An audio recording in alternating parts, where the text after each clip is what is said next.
Hello, everyone. Welcome to another episode of The Person You Want to Be. I am your host, Eric Teplitz. Today, I am hugely honored to have as my guest on the podcast, Kevin Kelly. Kevin Kelly is the self-titled senior maverick at Wired magazine. He co-founded Wired in 1993 and served as its executive editor for its first 7 years. He is co-chair of the Long Now Foundation, a membership organization that champions long-term thinking and acting as a good ancestor to future generations. He is founder of the popular Cool Tools website, which has been reviewing tools daily for the past 20 years. He is the author of multiple best-selling books about the future of technology, including Out of Control: The New Biology of Machines, Social Systems, and the Economic World, What Technology Wants, and The Inevitable: Understanding the 12 Technological Forces that Will Shape Our Future. He is a world traveler, polymath, avid student of Asian cultures, photographer, artist, writer, speaker, husband, father, grandfather, and radical optimist. Podcasting legend Tim Ferriss declared that Kevin just might be the real-life most interesting man in the world. His newest book, just released, is called Excellent Advice for Living: Wisdom I Wish I'd Known Earlier. Kevin Kelly, thank you so much for being here, and welcome to The Person You Want to Be. Eric, thank you for such a wonderful introduction, for inviting me. It's a pleasure to be here. I'm really looking forward to this conversation. Excellent. So I would like to begin at the beginning with your childhood. And I would like you to consider the following. First, if you could give us a little bit of context in terms of describing the environment you grew up in. And then I want you to think back on what might be your earliest sense, your earliest inkling or notion of who it was or what it was you wanted to be or do. Yeah, it's a great question. So I grew up in the 50s and 60s in New Jersey, northern New Jersey, which was basically a suburb of New York City, meaning that it was like a bedroom community where many of the people in the town commuted into New York by train. And looking back on it, I realized how parochial it was compared to now, meaning that the library bookstores were, par for the course, pretty good for the day, but compared to now, we're pretty empty of books and information and stuff. I had very little contact with other cultures. I never ate Chinese food in my life until I graduated from high school. I never held chopsticks. I didn't, we only ate out. I recall only eating out at a restaurant twice during my entire time. That was just something not that our family didn't do, really couldn't afford. I had 5 kids. And so I was not aware of those kinds of restrictions. I just assumed that was what was normal. But I'm saying compared to now, as you look back and how my kids grew up, that was a big difference. I was a maker as a kid. My first making project was making a model railway in my basement, where I was making the mountains and the town and I was scrounging for stuff to make the lights to light up the thing. There was kind of like a slightly industrial place, and I would look through trash and I would get things and to retrieve stuff. There was a pinball machine thing I remember taking apart because somebody had thrown it out. And so I made a model railway system layout, whatever it was. And that was a big thing that I lived for when I was really young. It was the first project, I don't know, maybe 8, something like that. Then I graduated I discovered a book in the library called How to Make a Nature Museum, which was the real thing. And I began to make a nature museum in my basement.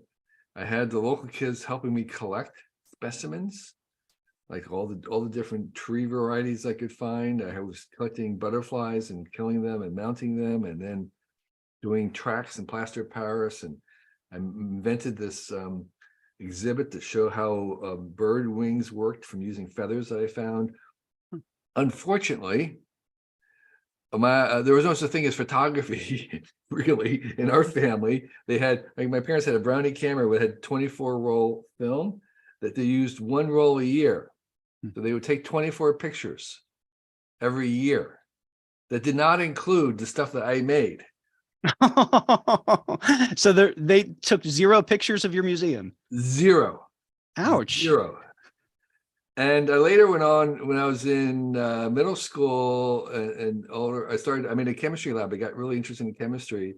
I made my own laboratory, and I had chemicals, stuff that was what I asked for my birthday present, was chemical glassware and chemicals, there was a neighbor who worked for Merck who would sneak me approved chemicals that I would request from him. And there was no photographs of that either. So my childhood. My parents supported me in those kinds of endeavors. I was an a good student. That's not where my heart laid. I was a kid in class who sat up front and asked questions the entire time. And then when I left the classroom, I did nothing. I did no homework, basically. I did as little homework as I possibly could. When I came in the next day, I was fully at the class, totally engaged. And then when I left the classroom, that was it. So that's not a recipe for academic excellence. But I liked asking questions. I loved learning. My dad worked for Time Life media companies who brought home all these books and magazines, and I was a total magazine junkie. I read Time magazine from cover. I read Fortune from cover to cover since I was 12. I read, I was just a magazine junkie. I was a science book nerd. I doubled up in science and math in my class and art, but I was never an excellent student. So, you asked about when I was aware of what I wanted to do. During this course of things, I discovered mail order catalogs, which were a big thing in the old days. Before the internet, the way you kind of had a diverse sense of what you could purchase was there were catalogs that you would be sent, and then you could order from it. And that was really the only way to find things that were simply not going to be available in your local supermarket or hardware store. So I became a real fan of those, hearing about them, trying to find them, sending away for them. I had no money to order from them, but the catalogs themselves were just an education. And so when the Whole Earth catalog came around, I was just made in heaven. Here was a whole catalog of mail order catalogs. It was like, oh my gosh, this is the source. But in that attempt to do mail order catalogs and trying to think about things, I came up with this idea when I was, I don't know, maybe 10, 12, that what I wanted to do when I was older is I wanted to make a house where nothing was ever thrown away. It was like a completely recycled house that you use the garbage for worms and fed the animals, and paper. I don't know what like a self-contained ecosystem. Self-contained, self-recycling. And this was years before there was ecosystem, ecology, Earth Day. I just thought that this would be kind of like the purest, ultimate household would be something that was completely self-contained. And that was my dream. My dream was to make that. wasn't like, to be a fireman or astronaut or scientist. Right. I thought maybe I'd be a scientist, but that was it. It was a project. Fascinating. Yeah. There's so many threads in what you shared of what you ended up doing Yeah, of in course. life. Yeah. Of course. And also, I'm always fascinated by what can be sort of the gift, if you will, of limitations. So it sounded like, certainly as you compare your childhood to the childhood that your own children had, there were a lot of limitations. There were a lot of things you didn't have, but but you worked within the confines of those and were pretty resourceful given those. Yeah. Yeah. Yeah. My parents didn't have money to spend on us. They didn't really give us money. We barely had an allowance of a couple dollars a week. We did have summer jobs, cutting, mowing grass and stuff. And when I graduated from high school, went on, I was totally on my own. I mean, my parents were not giving me money for my travel. It was all my money. And so that limitation, again, of not having money was a resource to kind of invent things and make things. But one of the huge limitations that I wanted to shake off as soon as possible was the ignorance, was the fact of not having access to information, of just not being aware or being able to find how to do things and whatnot. The libraries were very, very limited. Enter the library alone was something that didn't even exist. So when the Whole Earth Catalog came along, which is this Bible of how to do things, it was like a revelation, because it kind of enabled me to see there was a lot more going on.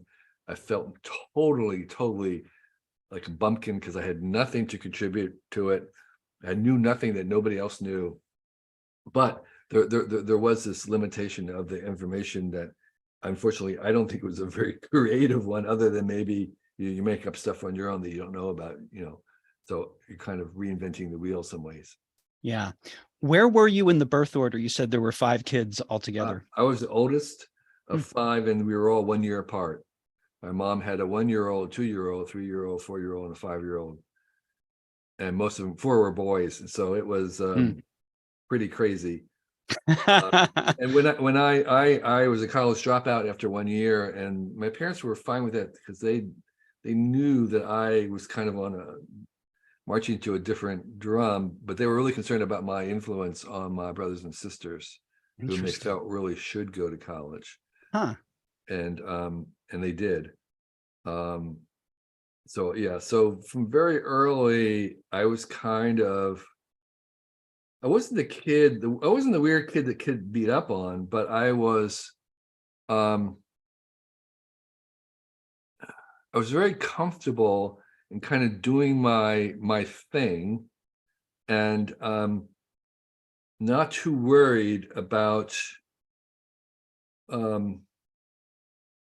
what other people thought about it. And so the stuff I was doing was not too strange, so that really was never a problem. But it was just, my makeup was much more kind of just going along, and I was a very project-oriented kid. I was making projects even through high school. I learned how to do like house building by reading books. I was a total a believer in how to do books, and I would make my own wine from reading a book, and I would do all these things from reading a book. Of course, now it's all about books YouTube. For those younger people listening was the previous version of YouTube. Yeah, exactly. Right.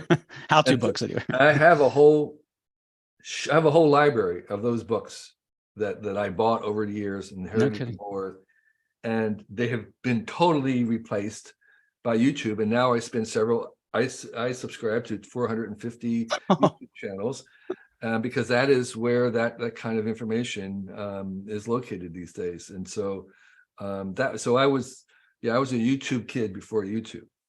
Fascinating.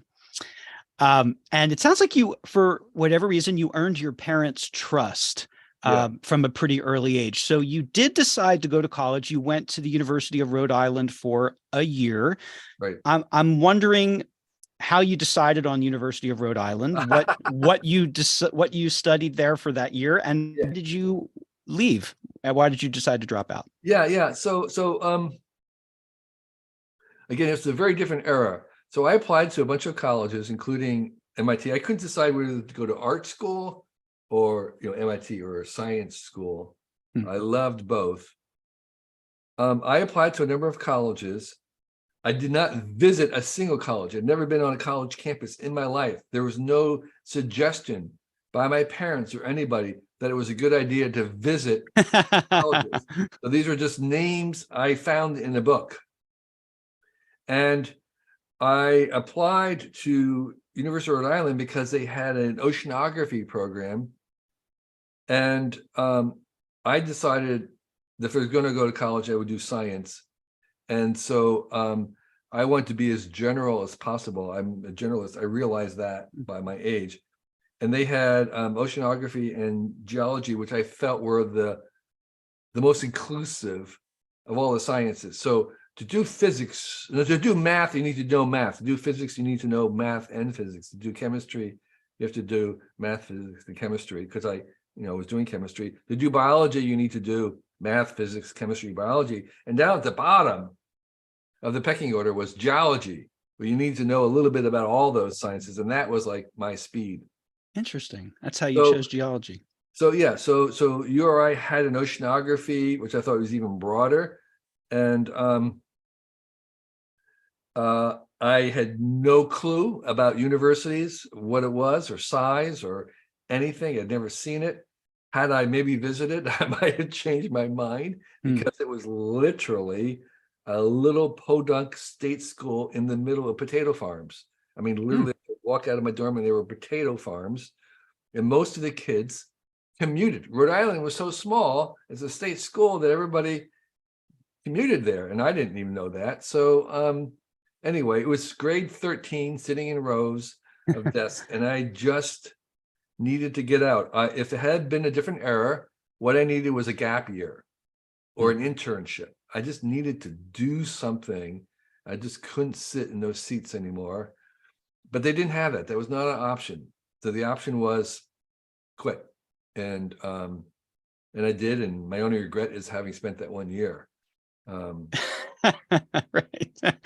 In grade 13. Yeah. So your parents had no issue with you dropping out of school? I would say they were, I think they had a moments of hesitation, but by then they kind of knew me. In high school I picked up photography, and which again was a very different animal at that time. In say 1970, cameras were very rare and kind of expensive, and to do photography you had to do chemistry. You were doing all the darkroom work yourself, and that was, for me, it was a nice love, because it was kind of the scientific and the artistic together. And so I really kind of went in there, and I decided I wanted to do some photography workshops and things. So I was kind of dropping out into something a little bit. It wasn't like I was just going to mope around and wonder that, but I had projects that I was doing. I always had projects I was working on, things I were creating and making. So no, they weren't, they didn't. Well, at one point I went home, I came back home, excuse me, to work. My mom charged me rent. I had a job. I hitchhiked to work every day. It was a work. Oh, that's why you hitchhiked. I hitchhiked to work. It was very reliable for where I was. It was a little too far to ride my bicycle. So I think they were, I would say, maybe a little disappointed, but there was really no pressure to talk me out of it or anything like that. They kind of could see that I was going to be fine. I was, was a very happy person. There wasn't any suggestion of that. I wasn't wasting time. So I think they kind of recognized that I was on this different path than most people, and they were fine with it. And you were taking care of business, right? You had a job. You were. Yeah. I had a job. So you had described this interest in photography, but what was the impulse from someone who, grew up in what you described as a very parochial setting without very much exposure to the world? how did you decide to go traveling? Yes. And what? So I'm interested in like what the initial thought process was and how you chose your starting point. Like, Yeah. So my father was kind of a workaholic, did not believe in vacations.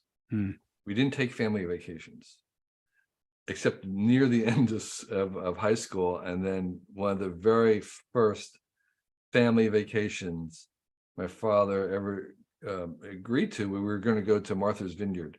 mhm. And it was on the same day that my brother and I were going to go to Woodstock Festival. And we naturally had to go to the family vacation. Ah, And so my father knew about this dilemma. And so in that morning, he got his New York Times. It was this big headline, 250,000 people show up. He says, "See, aren't you glad you came on the?" I was like, "No." I would have been devastated. Is that something that you regret? Oh yeah, we missed it. It was like, oh my gosh. So we didn't do family vacations. So travel wasn't part of that. But photography was something that I was really getting into, and I decided to after I dropped out of college, I decided to I rented a house in Rhode Island on the beach during the winter, and I decided I was going to read. I was going to read the great books. I was using Mortimer Adler's book about how to read a book, and I was going to go through the classics and read as much as I could for like a year, whatever it was. I Wow. forget how much money I had just to pay rent. And I was sharing with some other guys who were students at URI. And so I was reading a book, almost an average of a book a day, because that's all I was doing. I'd get up in the morning, I would read, and then I would eat oatmeal, and then I'd, read until I went to bed, and then I'd read again. And I was reading the high books and the low books. And one of the books that I read towards the spring was Walt Whitman's Leaves of Grass. And I was reading, and I was just, something was igniting in me, and there was this sort of like him going around the country in this ode to the marvelous energy and diversity of people's occupations and the people he's talking to, and this sort of ode to the grandest I am multitudes, and it was just, and my gaskets blew, and I said, I have to travel. I have to Huh. travel. So it was Walt Whitman's fault. It was Walt Whitman's. Just inspired, just something. I Huh. have to. I have to see. And because I had never been out of New England, I mean, it Wow. was like I'd never seen anything. I'd never been on vacation. It was like I have to see something. And at that very moment, my friend, who was my best friend from high school, was studying Chinese to become a missionary. He was in Taiwan. And he wrote me a letter. Says, "Why don't you come visit me while I'm still here?" And I thought I could go photograph Taiwan, and I have no clue at all about what was in store. Hmm. So it took me 6 months. I stopped reading. Then I had to get a job. It took me 6 months to save enough money to buy an airline ticket and have some money to go to Taiwan. And that was just the beginning of the Wow. thing, because when I stepped off that plane, I mean, it was like going to another galaxy. It was just it just blew my mind. It was just so different. And that was like, okay, this is my education. This is my university. This is what I wanted to do. This is how I'm going to learn every single day, encountering something that was new and different and weird, and trying to learn Chinese. And it was like, yes, I'm, and I traveled for a decade and awarded myself an honorary degree in Asian studies at the end. So Wow. There's so much to potentially ask you. I want to quote from your book, Excellent Advice, which is actually, as we're recording this, it was just released today. So congratulations on that. right, the little book of little tiny. There's no stories. Someone said, "Oh, it's the Bible without stories." Oh yeah, okay, that's about right. So one of there's all little nuggets of advice about all kinds of topics. Some of them are humorous, and some of them are profound, Some and are most practical, very practical, very practical. some are So philosophical. one of the and I took my time with that book, and you know pulled out some of my personal favorites, and this was one of them that is applicable to what we're talking about right now. You say your 20s are the perfect time to do a few things that are unusual, weird, bold, risky, unexplainable, crazy, unprofitable, and look nothing like quote unquote success. For the rest of your life, these experiences will serve as your muse. And obviously, you lived this. Yeah. I'm guessing you had no idea when you first arrived in Taiwan, even how long you were going to be traveling for. And I know that in the interviews that I absorbed of yours in the process of preparing for this, you had mentioned one of the things I learned was that you actually did return from time to time to take odd jobs to save up money so that you could go back. So it wasn't an uninterrupted decade. It was Right. Yeah, I didn't have the money, so I would right. travel for a while, come back. I figured I could earn more money by coming back, and that was true for most times. Although eventually I did get a job in Iran when I made it to there, with the idea of working to make some more money. But yes, I found that my calculations would that I can make more money by flying back and working, living at home, paying rent, and then going back. And when you say living at home, back with your parents? Yeah. Okay. So they supported this. They were cool with it. Oh yeah, they were very thrilled because they'd never seen it, and I would show them slides and pictures, Huh. and again, I was happy doing this thing. I was photographing for some reason. Well, I mean, there was a little bit more of a purpose before I left. Before I left on the first trip, I went to the Yellow Pages and I found the name of a photo editor at National Geographic. I was 19 years old. I called him up and it said, "I'm going to go to Taiwan and Japan. Do you need any pictures?" Awesome. And he said, "That's not how it works. But what a great idea you had. But when you come back, show Mm. me your work." Okay. That was like incredibly gracious. Can you, Yeah. I mean, it's like I think about that now. It's like, some random kid calls up, says, and he said, and I did. And I did. His name was Bruce McElfresh. I still remember it. And I would periodically come back and show him my work. And that was fast forwarding very much later. I was very close to actually, they asked me for some pictures when they were doing something on the Himalayas because they knew I had some. And if I had continued that relationship, which is what the greatest advice is, that you keep going back, cultivating it. If I had kept up that photography thing, I would have eventually gotten an assignment at National Geographic. But I decided before that time not to follow it kind of professionally. But that And was why where not? I'm curious why. that's a fair question. So there's a couple of reasons. By that time in 10 years down the road, I had been photographing enough. I had actually met a number of other photographers on assignment. And one thing that was clear about it was they were often taking pictures of things that they were on assignment, and they were for photographing things that they weren't really that interested in, or that there was a job. It was closer to like a job. Mm. And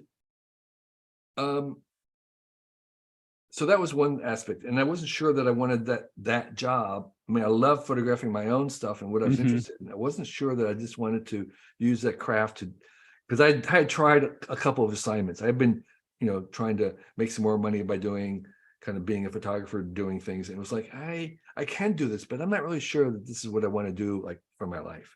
And the second reason is a little bit more complicated, which was the kind of photography I was doing would now be called kind of street photography. It was candid, available light. I was shooting people who were generally open to being photographed.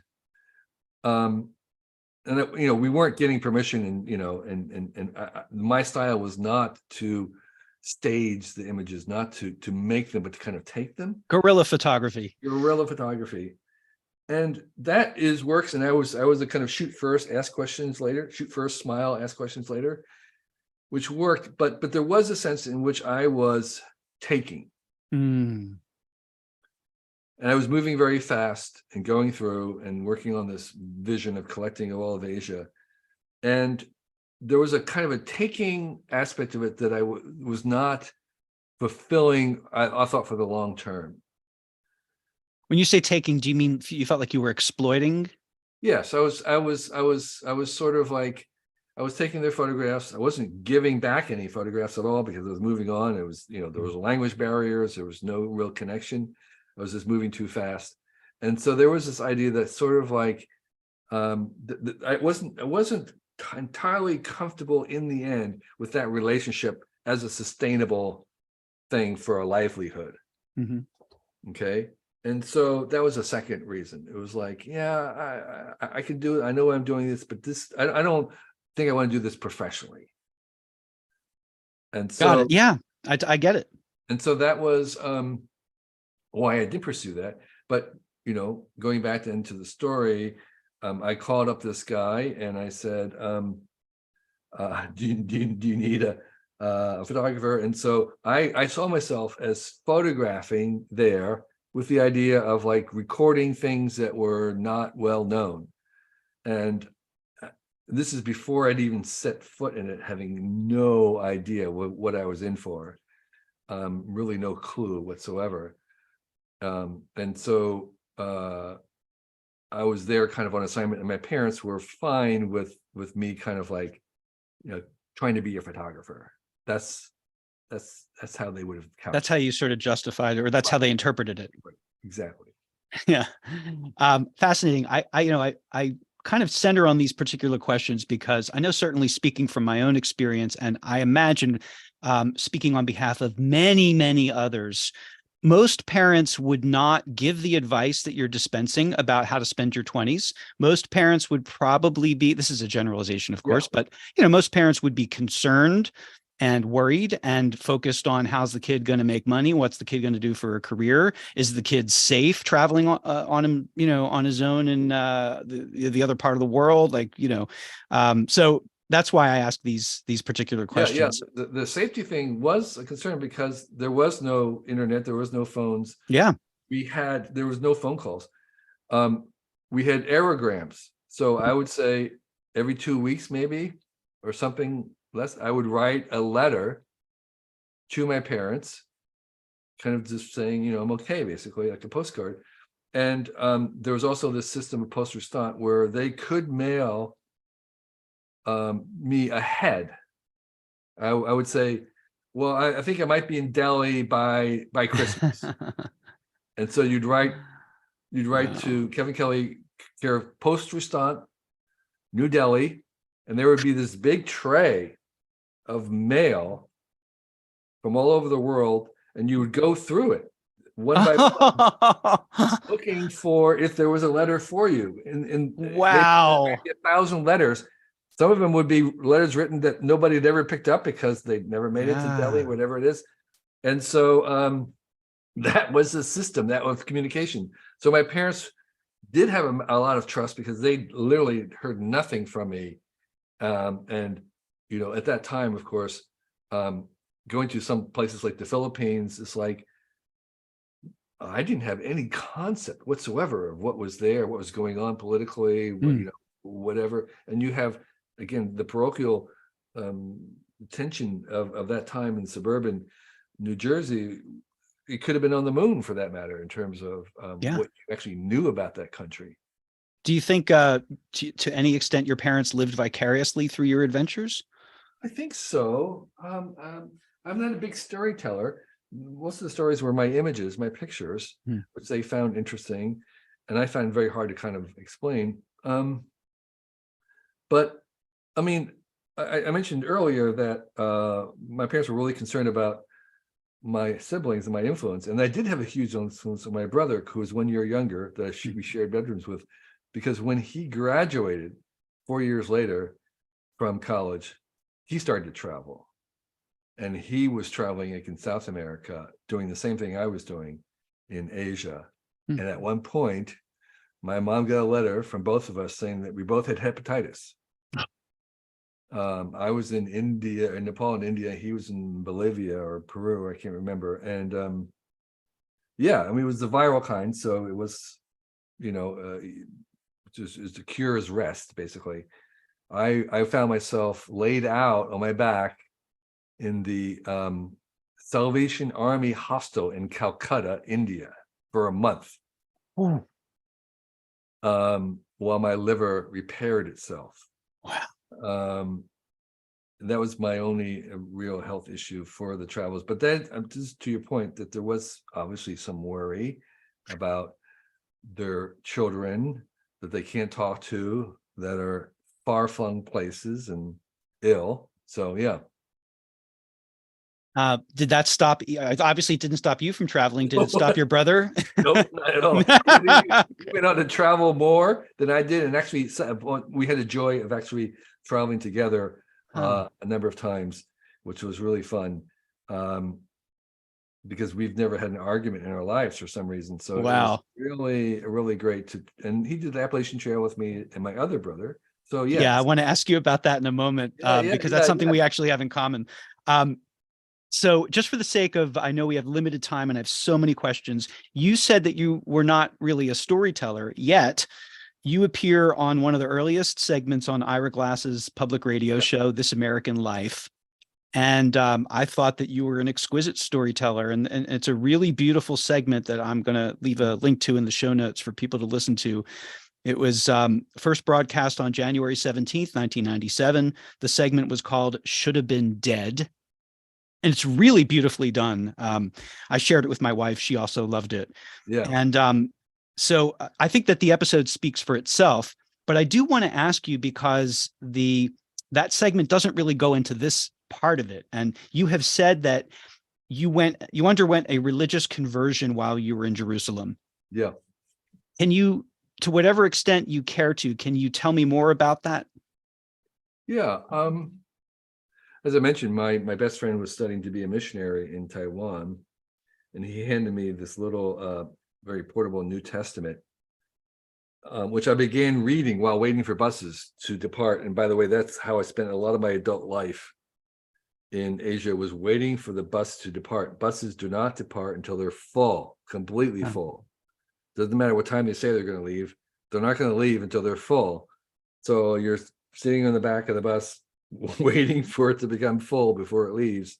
And I spent a lot of time, and I would read initially the New Testament, and then I got a whole Bible. I decided that I needed to read the whole Bible through, hmm. and actually wound up reading it twice through. And that was pretty powerful, because the Bible doesn't say what you think it says, no matter what it is you think it says. Right. Okay. And so, I mean, it's one of my favorite books is the book of Genesis, illustrated by Robert Crumb, the underground Wow. cartoonist, because he takes the literal King James version and illustrates it. And when it's illustrated, you realize this is not It's PG. racy, right? Oh yeah, it's I mean, well, first of all, if R. Crumb's pretty. doing it, Yeah. Anyway, so there was all kinds of things in it, and but one of the things was I began thinking about religion wherever I was visiting. I became really interested in that and looking at what was happening and how people behaved and stuff. But anyway, when I got to Jerusalem, I happened to be Easter. I was there, and something about my immersion in thinking about these things triggered a belief that was surprise to me of the basic tenet that that the creator of the universe, the creator of our world, inserted himself into our society in order to facilitate the dichotomy and the paradox of choice. which Wow. is that if you're a creator and we make a robot, and that robot can make choices, and it decides to choose something harmful, as the creator of that robot, how do we reckon with that? And the Christian answer is that the creator takes on the penalty of that wrongness, to relieve the robot of the ultimate guilt. It says you're responsible for it, but I'm going to show you mercy without, but I'm still going to be just. This is kind of the weighing of the just and the mercy. If you're just, you're owed some kind of penalty for causing harm to other. But because I'm merciful, I'm not going to punish you. I'm going to punish myself instead of you. And that's the Christ figure. That's the cosmic Christ, who is accepting the consequences of when we create and when we do something that's hurtful to others. And so I believed that that proposition, but there was really it was a kind of intellectual belief, and I said, okay, now I believe it. Now what? And there was no veil dropping from my eyes. There was no hallelujahs. And so I decided that, I felt I got this assignment to try and live for 6 months. But the conversion part was kind of accepting the story. It's a story of the creator of us, our beings way behind through the Big Bang and whatnot,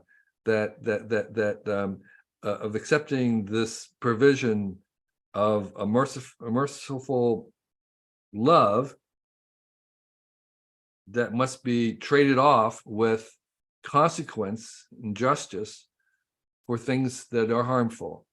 And so in my view, that's what the Christ figure is about the creator taking upon itself the consequences of the harm produced by the creatures that it creates. Wow. Thank you, first of all, for sharing that. Sure. And that also is so relevant as we are on the cusp of these artificial intelligences. Just today, the news story about Jeffrey Hinton, who was dubbed the godfather of AI, and an AI pioneer. I met Jeffrey. I'm sure you did. Yeah. Yeah. And so he just quit his job at Google. Right. And he felt that he needed to do that to freely speak out about what he feels are the risks posed by AI. Yeah. But I have, like I said, limited time with you, and I want to make the most of it. And it's a profound thing that you just shared. And also the This American Life piece is profound in your rebirth that you describe and the way that you describe it. And to me, it really boils down to gratitude. And as I was studying you, it occurred to me that in a way, it felt like that gratitude, in a sense, is your religion. Yeah, exactly. I tell my kids that gratitude is my only prayer. Wow. So when I pray, I have only one prayer, which is a prayer of gratitude. And we say grace in our family before meals. And my prayer is simply one of gratitude. And so I think you're right. That is my mode. Interesting, one of my daughters has inherited that gene for gratitude. That's almost her middle name in a certain way. And I think that I wrote a book. I don't know if you came across it in your research, my graphic novel called The Silver Cord. And that's somewhat about gratitude in the sense of the story about angelic beings who are disembodied, who are kind of like light, who are jealous and craving embodiment, to getting a chance to be embodied, which normally they have to wait in line and be prepared morally before you're allowed to be in the body. but they're going to cheat and try to come into the AIs as into the robots as their AIs without the moral grounding, which is going to be crazy and dangerous. And so the point, though, is this kind of grateful sense of gratitude for being here now and not squandering it, because these angels look down upon us and they're just weeping with the way in which we squander our short ride in embodiment, and the fact that we're not, taking advantage of everything that we have and the ways that we have impact. So what the body gives you is a chance to have impact with other people, and literally, like, to make things happen, which is really hard to do when you're made out of light and don't have a body. So we can matter. This is a chance to matter right now. So you and I have a chance to matter, and matter, being in matter form, allows us to matter. Exactly. There you go. In material form. Exactly. In one of your little snippets, your little proverbs in this book, Excellent Advice, says gratitude will unlock all other virtues and is something you can get better at. Yeah. So, one question that begs is, how do you get better at it? How have you personally learned to cultivate gratitude? How does a person get better at being grateful? So, I think one of the things is you want to acknowledge luck. Yeah. I hang around with a lot of successful people, a lot of very rich people, billionaires. And the ones I respect most are the ones who acknowledge the role of luck in their success. And I have been very, very, very, very, very lucky. And so being clear about actually where your success come from, going through this kind of thing, talking about the fact that, yes, I work hard, but many people in the world work far harder than I did, and they're not as prosperous or whatever. And so they haven't been as lucky, and that's unfair. This is fundamentally unfair. And I am unfairly blessed. There's no way around it. So the first part of my gratitude is honoring and acknowledging the luckiness of my life and where I was born, the time I was born, and the way I was born. So that's one thing. And then the second thing I think is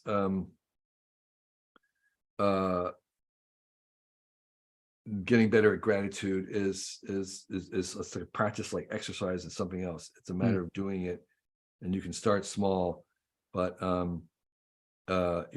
once a year, do it at Thanksgiving. Okay. Start small. Start small. Do it at Thanksgiving.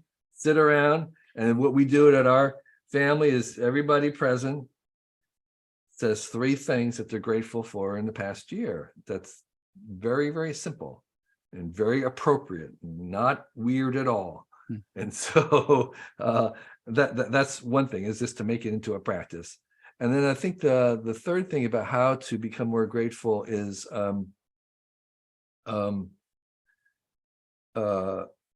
to again look at what I think it's a kind of a realism. Is to look at what we have and what is available, no matter what your station in life is, to assess or to catalog or to inventory what it is, and to recognize that it's more than you need. Okay, that wherever you are, you probably have more than you need to be the person that you should be. So it obviously requires a certain amount of reflection and self-reflection and observation. Yeah, and awareness, right? It's an awareness. Yeah, it's awareness. So there's kind of a little a jingoism in Christianity, which is that at any one moment you have all the tools that you need to be right with God. That you're never asked to do something that you're not equipped to do spiritually. And so I would say, in the same kind of similar language, you have everything that you need to be the best you at that moment. Okay. It makes me think of the Wizard of Oz. Yes. Right. Exactly. It's You've all almost said within. it, just click your heels. So yes, it doesn't mean that you can be the best that you could possibly be. That's the journey that you're on. But you have it within you. Yes, you have it within you to be the best you can be at that moment.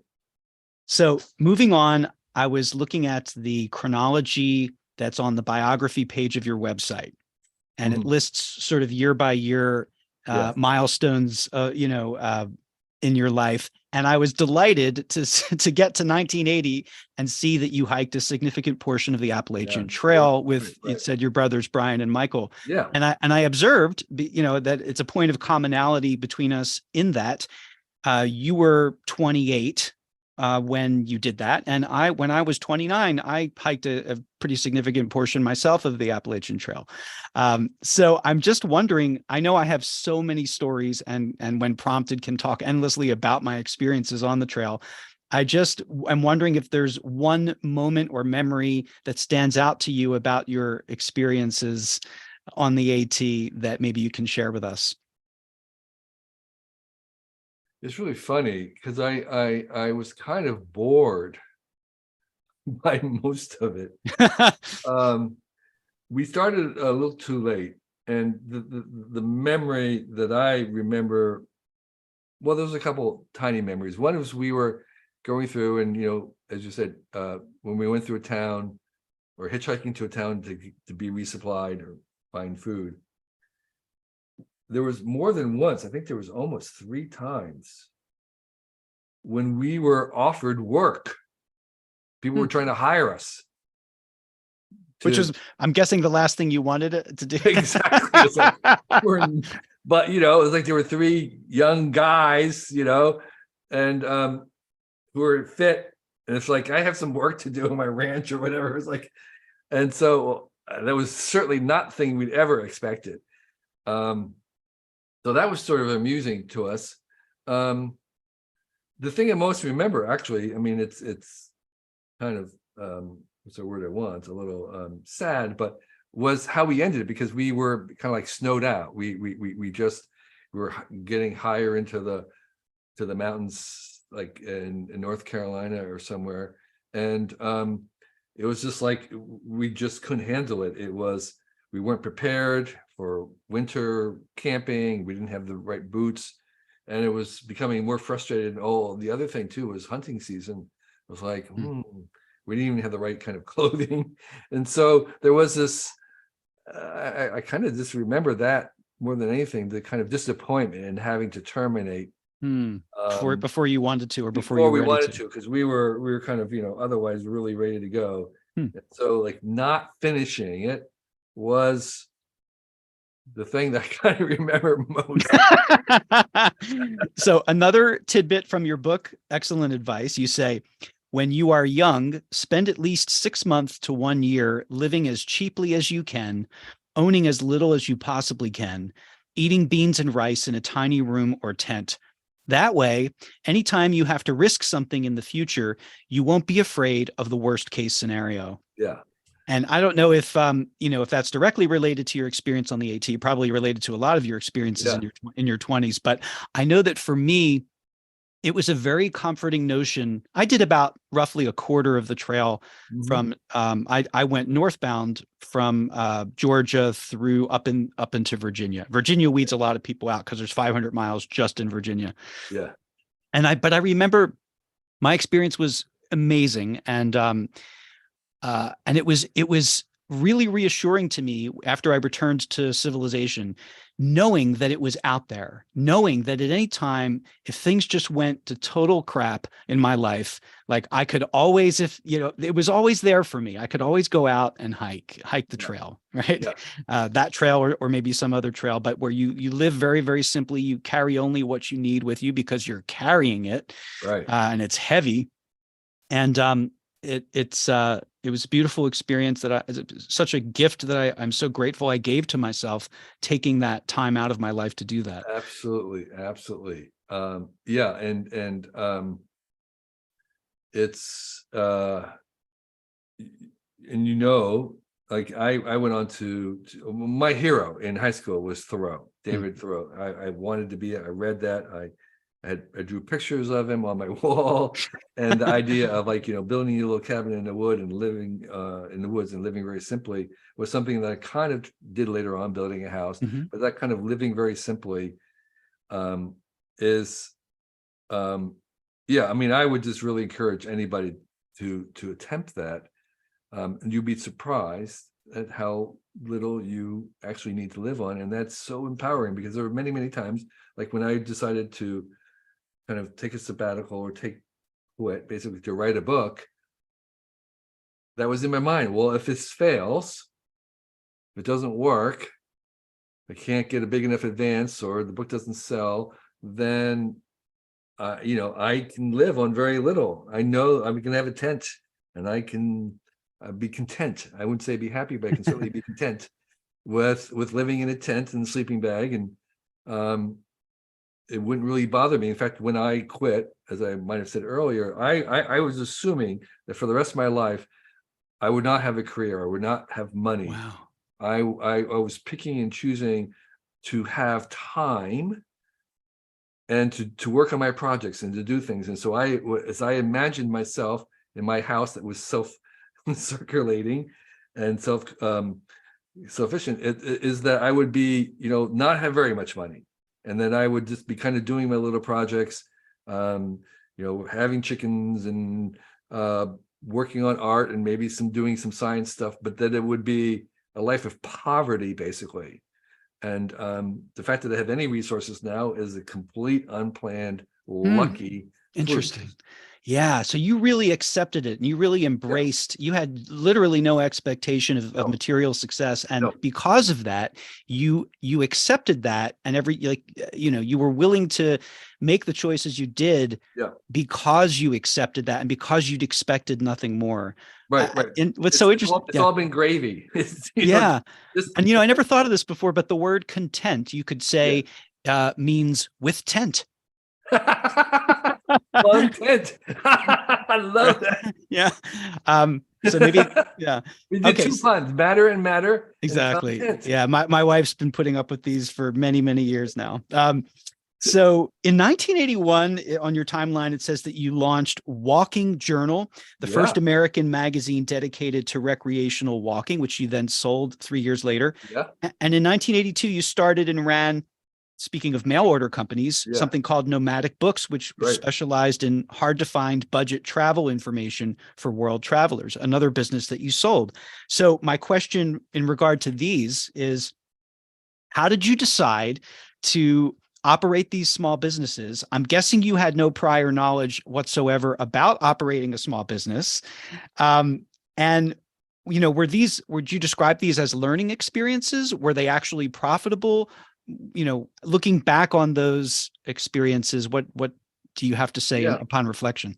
Yeah. Their origin was actually on the Appalachian Trail, because I started the trail again.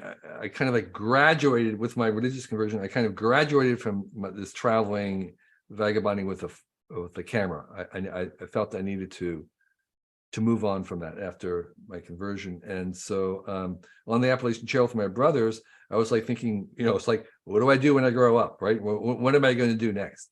And I had this idea of, I think this was like in 1979 when business was becoming kind of acceptable again among the hippies, right? So, Right. the hippies, right? So all the hippies who were kind of like doing their little things, their candle making businesses, it was sort of like becoming cool. There was something called, I think, Inc. magazine, and it was the very, very beginning of the beginning of the startup world, where all the hippies were now kind of like doing the startups. So startup, that idea, the very, very beginning of it. And so I thought, should I go get a MBA? And because that was like what you did for business, really. And I said, no, I don't think that's what I want to do. I said, I and I didn't have enough money. I said, I bet I could learn more about business by doing a business. I have $200. And so I said, I had, I knew these books. This guy, his name was Rick Steves, who had a self-published book about Europe and Europe to the Back Door. And so I knew about his book, and this other Tony and Maureen Wheeler, who had a book called like Lonely Planet. And so Rich Dalton with the Moon publication. So I knew some of these little kind of self-published books, and I was going to kind of like bring them together in my catalog and try to bring them to the people. I said, I have $200, and so I'm going to prototype my way into business. I'll learn more from this $200 than I will from any kind of a course. So I took $200 and I took an ad out in Rolling Stone magazine for $200, and I made the ad myself by like drawing it, like like pasting stuff, letters. And I was advertising a catalog of like cheap travel information. I was selling it like for $2. I didn't have a catalog. I said, okay, if I get enough orders for the catalog, then I'll make a catalog and send it out. If I don't, I'll send the money back. Wow. So I got enough orders for the catalog. Huh. The catalog listed all these books, which I did not have. Because I said, if I get enough orders for the books, you weren't worried about that. Worry about that later. Like, and then if I don't, I'll send the money back. So that's that's how I bootstrapped in this thing of like going and seeing the next step, prototyping it. So were they actually profitable? Yes. Wow. Yes. That's amazing. It is. And I kept running the ad, and I would change it now and then. And I kept putting out the newsletter. It was a newsletter combination catalog. And then the orders would come in, and I had a bicycle, and I used to every day. I was in Athens, Georgia. I would strap on this big load of packages on the back of my bicycle and take it to the post office to mail out.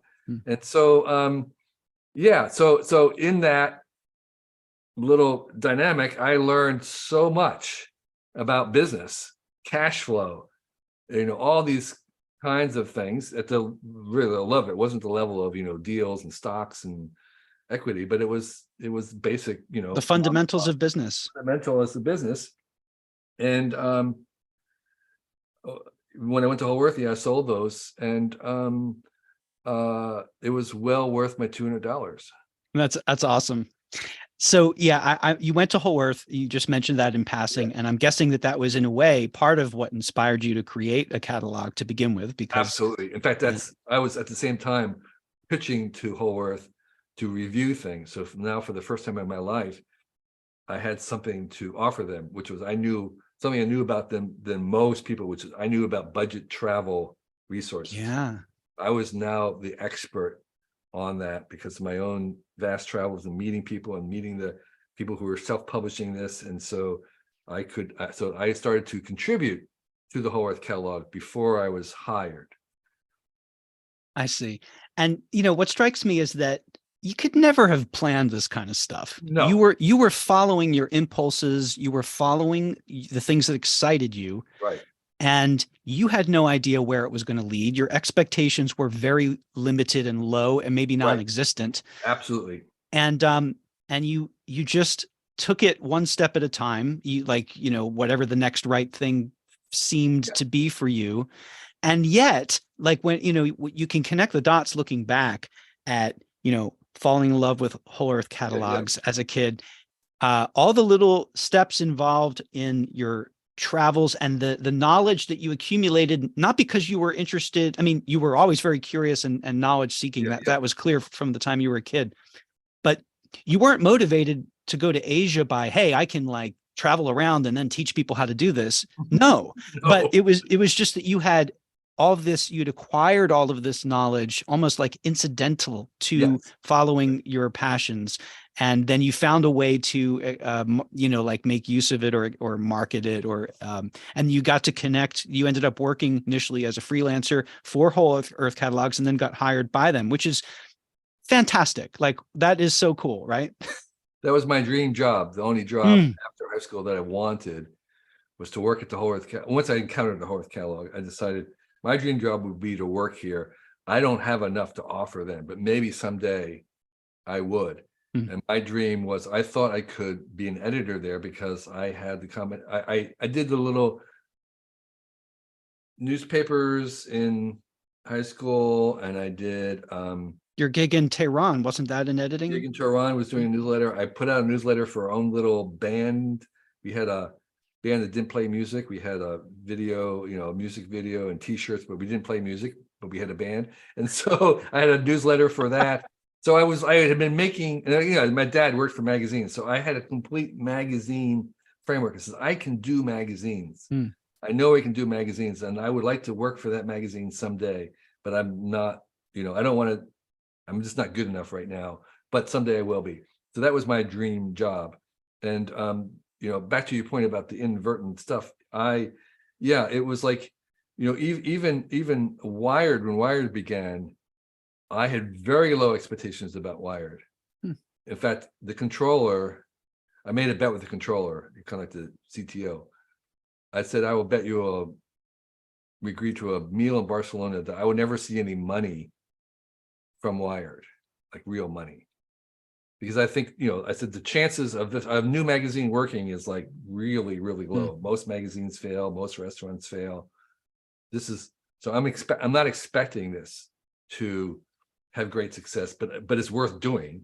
We'll have fun doing the things. And that was a piece of advice in the book about celebrating the small victories along the way, because they may be the only victories you get.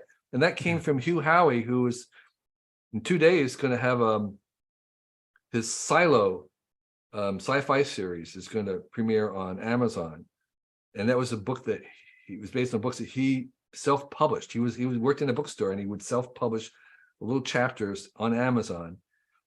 And as it went on, eventually a publisher took it on, and then it was optioned to Hollywood, and then it was like green lighted and then not green lighted and whatever it is. And he said that every step of the way, he assumed that that's all it was ever going to get to. The chances of a story ever making it right Hollywood to be made is like 1 in 100,000, right? That actually get made and are shown. Probably less. So he says the idea is like all along the way, you celebrate those little victories as if they're the final victory. That's we're sort of like Wired. Yeah, if we can get it launched and make a years of magazines, I am happy. That's a great achievement. If we win an award, which we did, like the Oscar for magazines, that's fantastic. That's already beyond my expectation. And so this idea of like, just you have very modest, you celebrate the modest little achievements, because you never know how far it will go. Beautiful. So 1987, you got married. Yeah. How, where, and when did you meet your wife? Oh my gosh. So my wife is from Taiwan.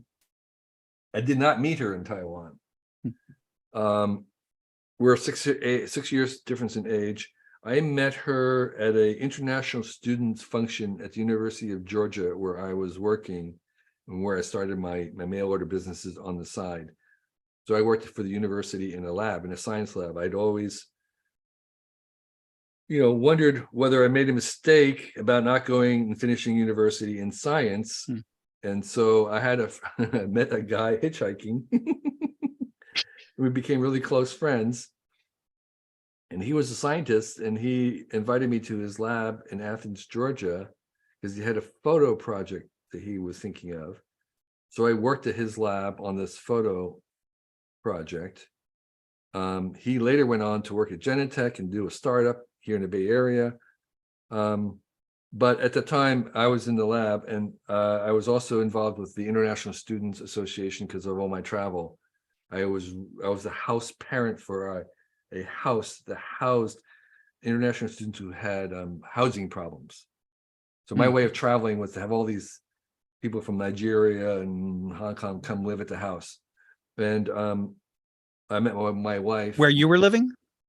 where I was living. I was a Yeah, house parent for this house run I by a see. church in I Athens, see. Georgia, and Outside of the university. outside of the university. If I mean, it was right. There were university students who were having housing problems. Got it. So this nonprofit was providing housing for those who had housing, international students who had housing problems, which meant that I would interact with all these people from all over the world. Hmm. And at one of the international dinners, my future wife, Gia-Miin, was there, and I met her there, and we had fun talking, but we weren't really dating. We did keep up in communicating with letters, because she transferred. She was there. She was a biochemist. She transferred to UC Medical in San Francisco shortly thereafter, because like me, she applied to universities in America having no clue what was what, who was where, never having visited America, having no idea about it. So she just picked University of Georgia. Okay, that sounds good. And then when she was here, she realized, no, this is not the best place to study advanced biochemistry technology, medical technology. So she transferred to UC Medical in San Francisco. And that was sort of maybe the end of that. But when I came out to California, when I got my job several years later For Whole Earth. for Whole Earth, we reconnected. And then we started dating. And so we started dating, and then we got engaged, and then we called off the engagement. We broke up. Okay. Is there a story that you want to share about this? We broke up because it was very clear that there were just cultural differences that were going to be very hard to overcome. My expectations of what marriage was about and hers seemed to be kind of far apart. Just other kinds of things about, expressions and communication and just other expectations. And it just seemed to us the best thing was to call it off, to call the wedding off. So that was a mutual decision. It sounds like. Yeah, there was a mutual decision. But I was, I guess, unhappy about that. It was really really broke me hard. And after 6 months or so, I thought that we could overcome those differences. We could kind of work through it. We could kind of commit to it and then just work on it. So we decided to put the wedding back on, and we basically lowered our expectations of marriage. Very interesting. Very, very low. And we said, this is a partnership. We basically it was an arranged marriage. We decided to have an arranged marriage. Decided to arrange. But you were arranging it. We were arranging it. We said we're not really in love, where we weren't in romantic love. We were just compatible, and we were going to arrange our marriage and make it work. And fascinating. It's since that we've had very few fights. All the fighting was done during that time. And we've actually increased our love for each other over the time. We're more in love now than we were ever in love before. Wow. So it was like an arranged marriage that worked. Wow. That's so fascinating. Thank you for sharing that. Yeah. It's a little weird, but what can I say? Yeah, no, I mean, it's interesting as we have this conversation, there's certain sort of themes that seem to keep cropping up. And one of them is, and we talked about how like lack of resources can be an advantage. Yeah. Another one that was this idea of really naivete being an advantage, because like you didn't know where to go to school. You didn't know how to choose a school. She didn't know how to choose a school in her case. Right. But the thing is, and I know you have this all over your book in terms of, in different proverbs throughout your book about the importance of taking action. Right. And if you just live in your mind and try to figure everything out, or the term you coined was thinkism, I believe. Right. That you can't just sort of like, you can't figure it all out. And what you need to do is take an action, start somewhere, Right. and then learn as you go, learn from your experience, and you'll find your way. But one thing that really strikes me about you, and there was a piece on NPR, in addition to the previously mentioned segment, the This American Life segment, there was a piece that I found called on a show called This I Believe. And the segment is called The Universe is Conspiring to Help Us. I'm going to link to this in the show notes as well. And this really struck me. This piece was based on a Christmas card that you'd sent out to family and friends in 2007. And actually, I'd like to just read a short excerpt from it because it harkens back to this notion of gratitude. And anyway, I'll just read here. This is an excerpt from that letter. You say, "I've slowed," and this, 2007. So a good number of, this is decades after your conversion experience, right? Right. You say here, "I've slowly changed my mind about spiritual faith. The faithful I admire are not certain about much except this, that this state of being embodied, inflated with life, brimming with possibilities, is so over the top unlikely, so extravagant, so unconditional, so far out beyond physical entropy that it is indistinguishable from love. And most amazing of all, like my hitchhiking rides, this love gift is an extravagant gesture you can count on.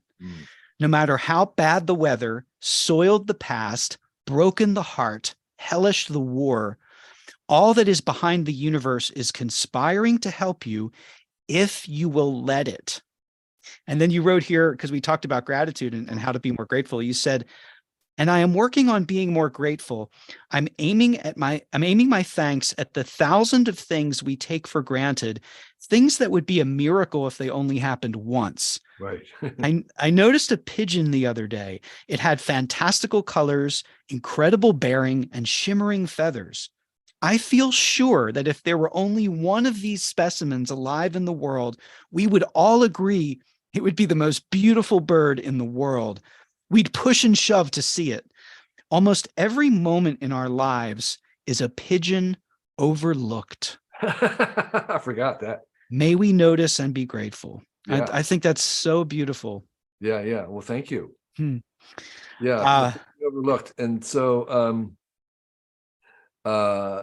that idea of elevating the ordinary moment into the extraordinary, and then seeing the ordinary and the extraordinary, I think is part of what I'm trying to do. Yeah. So moving on here, in 2010, you published a fascinating book called What Technology Wants. Right.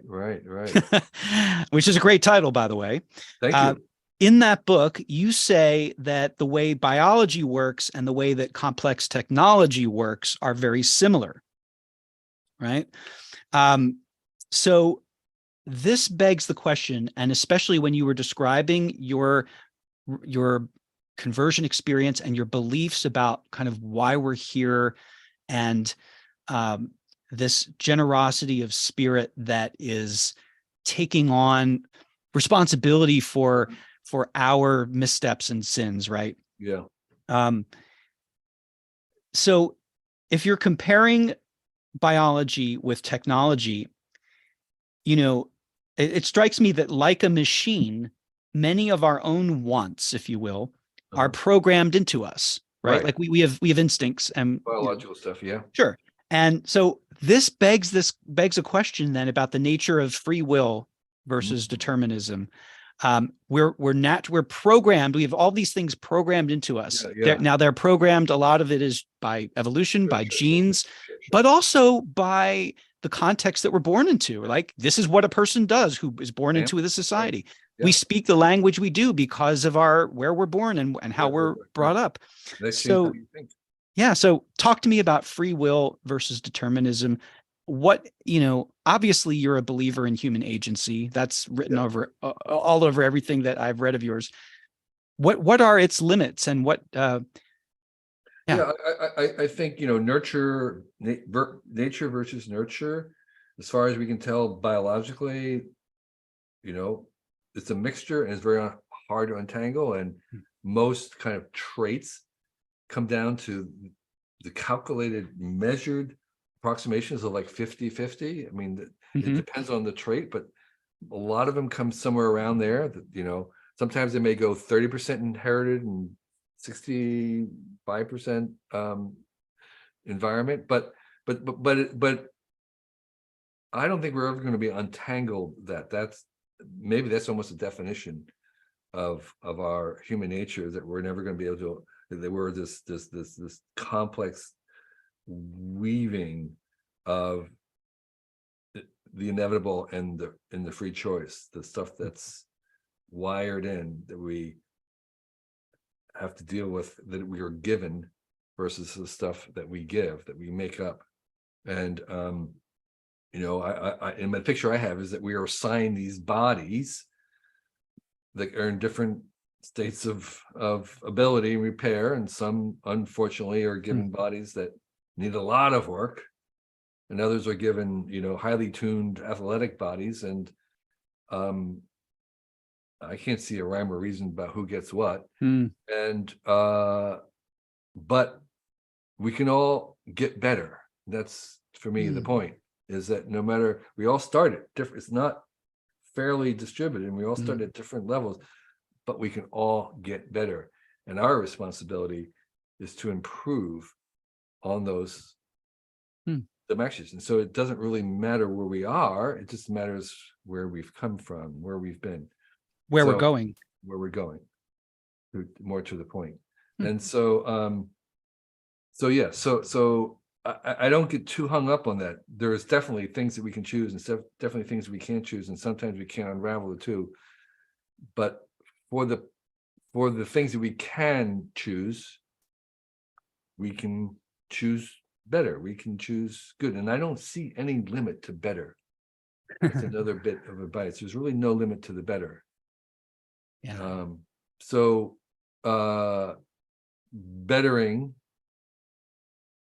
Betterment is part of it. And here's the other thing about that, is that we get to choose our metric for betterment.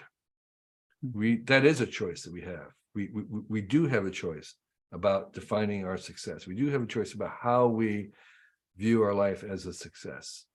And there are, I think, another bit of advice in the book is there's two kinds of games. There are finite games and infinite games. Finite games, you have winners and losers, and you have to obey the rules, and it's unfair to break the rules. Somebody wins, somebody loses. And then there's infinite games.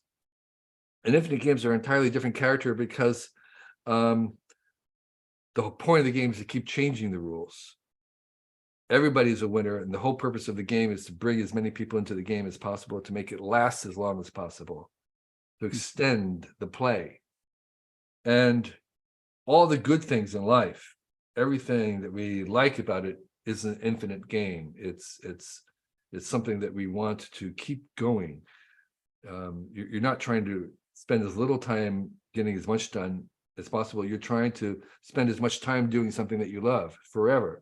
And so you head towards those infinite games, where the whole purpose is to keep playing and keep it going, and to bring more people into your movie, into your play. And that framing of it is that you have a choice of, you have choices about those infinite games, and they're much more rewarding than the finite game of winners and losers. And business can absolutely be an infinite game. You can construct something so that the more people that join, the fun, the better the game gets, the longer it lasts, everybody wins. And so anything in life can be made into an infinite game. And that's a framing that I find very useful. We can play infinite games, but we have a finite amount of time to do it. Right. That is the one scarcity. And that was one bit of advice in the book that I really, really wished I'd known when I was younger, which is that I think I know which because one it you're is about only to. scarcity that you have. If you can get someone else to Oh yeah. devote their time to your project, take it, because that's the most precious thing. It's like having them giving your gold in exchange for something. So if you have to give them money to have them give them your time, You get the better deal. you get the better deal. Yeah. So this idea of outsourcing and hiring others, I just was so slow Mm. see the value because I came from the whole earth, do it yourself, make it yourself thing. And I believe that that was sort of the highest thing. And it was like, no, wrong. Hire people. I built my own house. And now that I've built my own house, it's like, I will never build my own house again. If you want to move higher, then hire. I can't help myself. All right, just a few more questions for you. On the subject of optimism. So at the top of the homepage on your website reads a maxim that you clearly live by. It's also mentioned in your book. Yeah. Over the long term, the future is decided by optimists. And I understand from what I've learned about you that you were born with a pretty optimistic temperament. Sure. Your set point was pretty, you Pretty were pretty happy. But you also, this is something you've obviously consciously, deliberately cultivated, and you've chosen over and over again, repeatedly, to be optimistic. Yes. Now, I listened to, fortunately, the timing of this interview is such that the interview that Rich Roll did with you was just released. Oh, okay. And maybe you didn't know that. It's wonderful, as pretty much every interview that Rich Roll does is. And I love the dialogue that you had with him on the subject where he said at one point, I'd like to be optimistic, but there's all this stuff going on and it's freaking me out. Those are not his exact words, but I think most of us can relate to the sentiment there. So my question then is, and I can relate for sure. Like I have the same feeling. I'd really love to be optimistic, and sometimes I am, but there's a lot of uncertainty in general, of course, makes us afraid. And there's just a lot of stuff that is really hard to make any sense of, and a lot of terrible things that are part of this mix of whatever this game is that we're in. It's such a weird combination of the beautiful and the horrible. So my question then is, how do you personally, as an optimist and as a person who repeatedly chooses optimism, how do you deal with or digest things that are distressing, disturbing, demoralizing? Do you have a particular strategy or technique for combating negativity, pessimism, cynicism, despair? So I don't discount it, because I think actually criticism, even pessimism to some extent, but looking for faults, understanding how things break, acknowledging that they break, reckoning with the fact that they're important is important. So I think in a certain kind of sense, there's a role for critics of things and people working on that. The one way they deal with it is that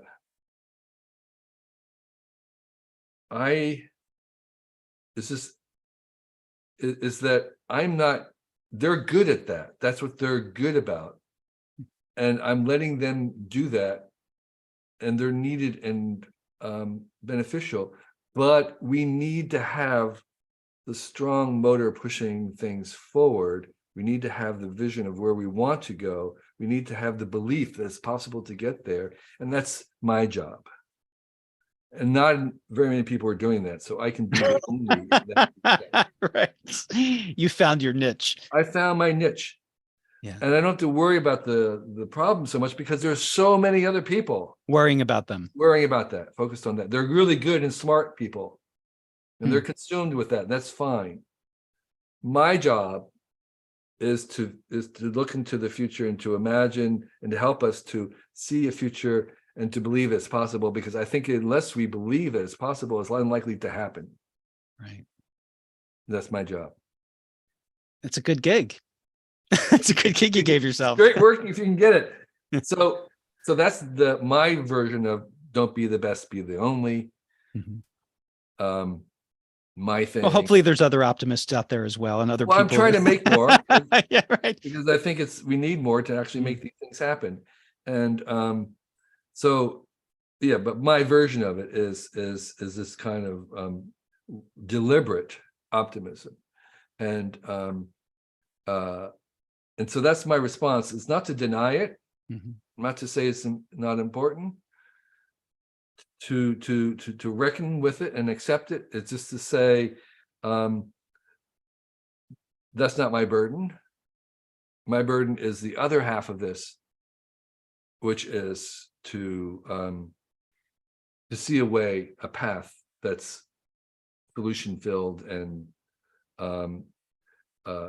very hard to do, because the thing about it is that the most probable thing is things fail. That's entropy.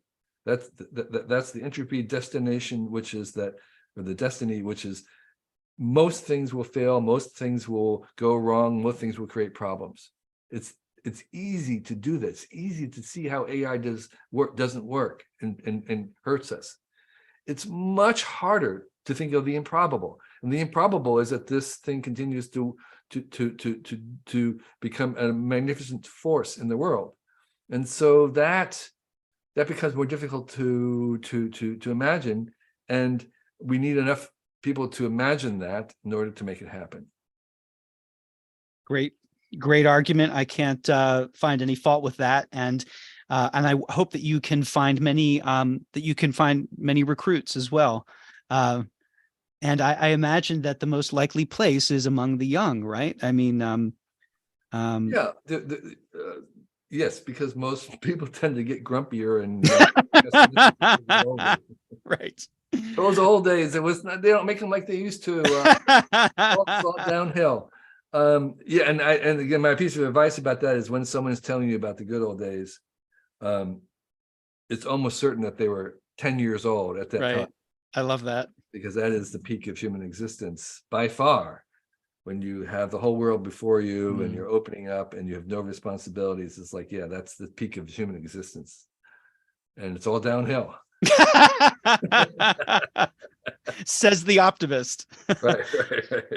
So thank you so much for this wonderful conversation. I really so much appreciate your time. This has been a total joy and delight. I've really enjoyed everything I've learned about you in the process of preparing for the interview. And I just would ask one final question today from you, which is, moving forward at this point in your life and on your journey, you've just released this new book. Who is the person? Yeah, there it is. Excellent advice for living. Who is the person you aspire to be now moving forward? What do you envision for your own future as well as our collective future?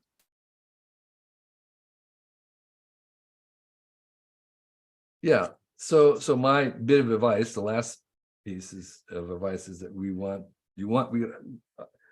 here's what I want, and I want this for other people. What I want is to arrive at the day before I really die to say I fully become myself.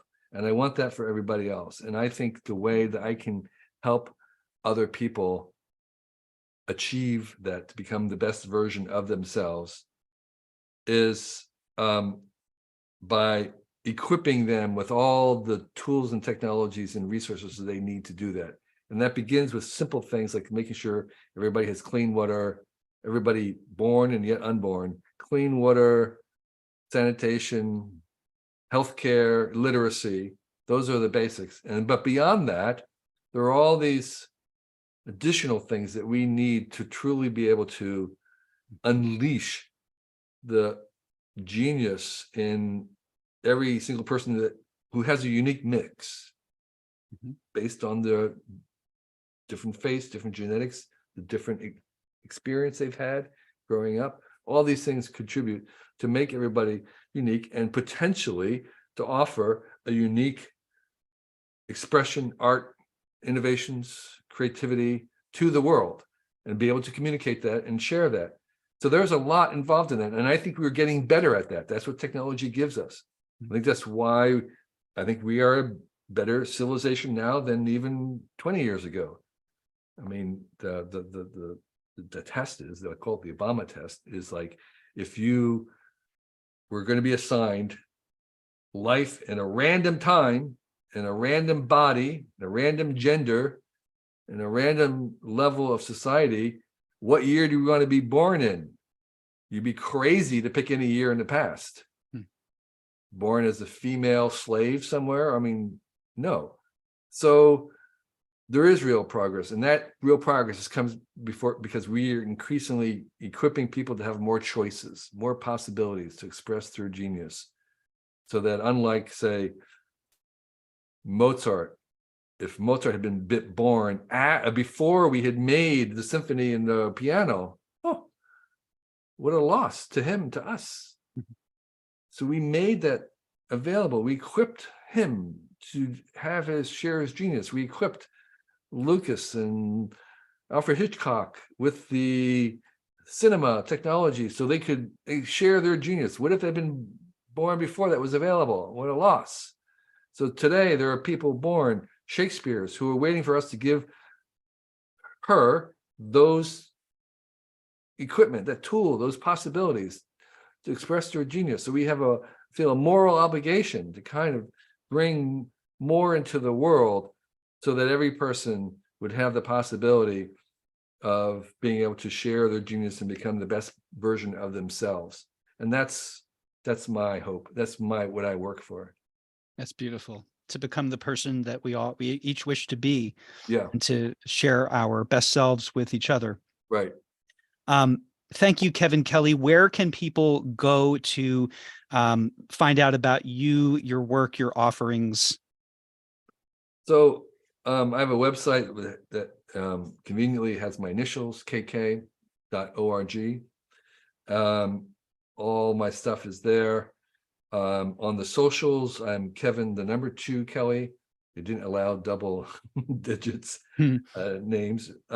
So Kevin 2 Kelly, where I post my art every day. And you know, the book is now on sale. The Vice book is now on sale. There are Kindle and Audible versions of it, although I haven't actually listened to the Audible. I need to check it out. Did you record I did it? not do it, Okay. and they didn't even ask me. Normally they would, so I don't know what's going on. I'm hoping it's great.